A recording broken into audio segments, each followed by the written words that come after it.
While tariff policy remains in flux, retailers have to decide what to do. Either mitigate the tariff cost, find a way to make up for it, or pass it along in prices. Most large retailers are trying to work on mitigation strategies, although Walmart and Macy's are among those that have said that even with mitigation, some prices will increase. But what if the retailers didn't mitigate it or couldn't and stay in business? Here's Courtney Reagan to explain it. And Court, I get the feeling that even those who aren't talking about it as publicly are realizing they are going to have to pass some cost on consumers in some areas. Absolutely. And this is very nuanced. So we're going to try to simplify this as much as possible in sort of a worst case scenario. The true cost of tariffs is almost impossible to quantify. But if a retailer didn't or couldn't absorb the cost and passed it all on, how much would prices increase? Well, AlixPartners built these example models exclusively for us to illustrate it. So before the April 2nd tariffs, a cotton men's sweater made in China cost $6.80 to produce. Pre-Liberation Day, a 41.5% total tariff was already in place for that sweater shipped to the U.S. That equals $2.82. The cost of logistics and sourcing, that adds another 95 cents. So put together, the total cost of making that sweater is $10.57. At a typical initial markup rate to get to a 65% gross margin, the retail price before Liberation Day for that sweater would have been $30. So here's the same sweater at today's tariff rates. The China manufacturing costs, logistics and sourcing costs, those are constant in this example.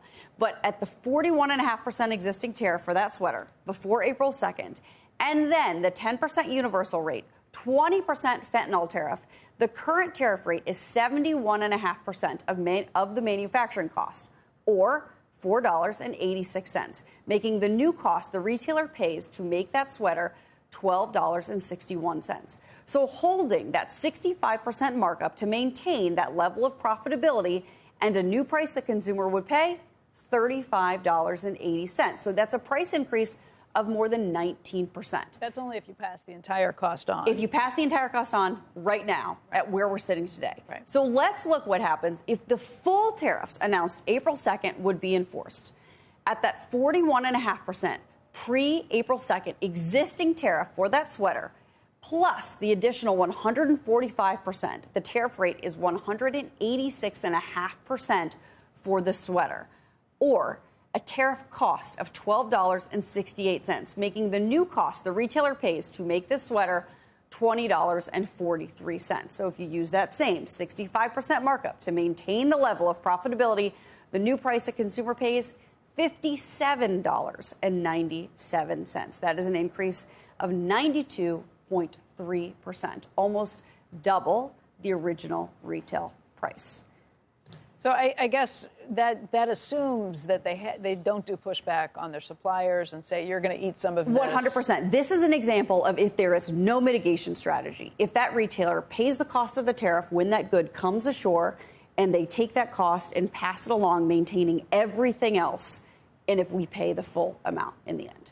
And it assumes those very high tariffs that I don't think anybody on the street, at least, is thinking that all of that is going to go into play. Let's hope not. But even if you look at where we're sitting today, and if they passed along the full thing, you're looking at a 19% increase in the price that we pay. Again, on this example, if there's no mitigation on a cotton men's sweater made in China, sold in the United States. And then you can view it whether profit margins right now are too rich because corporate taxes are too low. So I don't know why Democrats don't like this plan, because instead of raising corporate taxes, corporations have to eat some of it, so their margins are squeezed a little bit if they don't mitigate it all. They do maybe raise some prices. It raises revenue. Is it? As a Republican, nobody wants higher corporate taxes. Nobody wants higher. What I was going to say, I don't, but Democrats do. If you wanted to frame it that way, and say, look, you want to hear it that way. You don't want to hear it. Well, I think it would help actually, because I think people would go, oh, okay, I understand what's happening. I understand. We want to do. We think that this is a better way to raise taxes and to raise revenue. You can even say just raise revenue, and that if that's how you want to do it, and that's what this is about. Right, but that's not what we're saying it's about. We're saying I know that it's about fentanyl. Believe me, I understand all those things.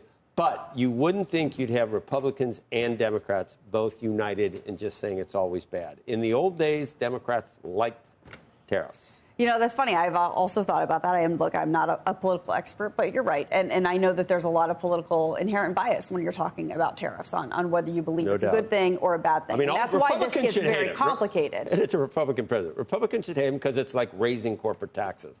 But then on the other hand, corporations, if you're Elizabeth Warren or Bernie Sanders, they've been controlling things for so long that maybe it's not so horrible that they need the problem is from the Bernie Sanders and Elizabeth Warrens of the world, if some of this gets passed on to the consumer, then it's a regressive Well, I'm saying tax, if it's not passed on, if it's eaten. And obviously there are studies out of Yale and out of Wharton that are sort of also looking at the scenarios if the retailer eats the whole thing, if they pass along the whole thing, or the 50-50. And I believe it was Wharton and or Yale that sort of said 50-50 is actually not great either, because a retailer eats the cost, but then in order to eat the cost, they have to cut costs somewhere else, which can very often be something like headcount, right? So then you have job losses. Right. So maybe you've lost your job and you're paying more at the cash register. We had somebody here yesterday. It was Peter Bookvar talking about how the tariffs on steel and aluminum might help the steel industry in particular in terms of jobs, but it may have a greater offset in terms of jobs for related industries that use steel as an input for construction and other places. And that's why this is so very, very complicated. But across the board,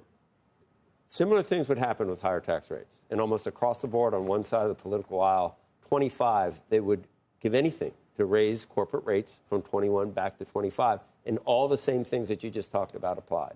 You might have to lay off people. You might have to, raise prices. You might have to. All the same things apply, but you can't have you get on a vote to raise 25 in the House, you'd get probably on the Democratic caucus, you get 100%. In the Senate, you get 100% to vote for that. Yeah. But tariffs, oh my God, the world's ending. This is why I'm not in politics, Joe, because I don't know the answer to these conundrums. Nobody does. Thanks, Courtney.